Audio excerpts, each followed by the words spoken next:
Megastar బర్త్డేకి special gift ఇచ్చాడు cherry. ఆయన స్థాయికి కార్లు బంగ్లాలంటే చాలా కామన్. అందుకే తండ్రికి సర్ప్రైజింగ్గా ఆయనకు బాగా ఇష్టమైన దోశకు సంబంధించిన పేటెంట్ రైట్స్ని గిఫ్ట్గా ఇవ్వడానికి దాదాపు సర్వం సిద్ధం చేశాడు. ఇదో ప్లప్పీ దోశ. అప్పుడెప్పుడో మైసూర్ వెళ్ళినప్పుడు ఓ దాబాలో ఓ దోశ తిన్నారట. బాగా నచ్చడంతో ఎలా తయారు చేయాలో హోటల్ వాళ్ళని అడిగితే వాళ్ళు బిజినెస్ సీక్రెట్ అని చెప్పబోమన్నారట. దీంతో ఆ హోటల్ చెఫ్ని బెంగళూరు పిలిపించుకొని స్పెషల్గా చేయించుకుని తిని రెసిపీని తెలుసుకున్నారట. ఆ తర్వాత ఇంటికొచ్చి ప్రయత్నిస్తే అదో రకం కొత్త దోశ తయారైందట. చేయగా ఈ కొత్త రకం దోశే స్పెషల్ టేస్ట్ వచ్చిందట. అప్పటి నుంచి ఈ దోశ మెగా ఫ్యామిలీకి ప్రత్యేక వంటకం అయిపోయింది.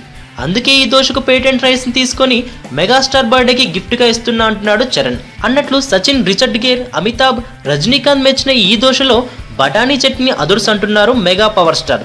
త్వరలో బండ్ల మీద ఆంధ్రప్రదేశ్, తెలంగాణలో అమ్మిస్తాడట.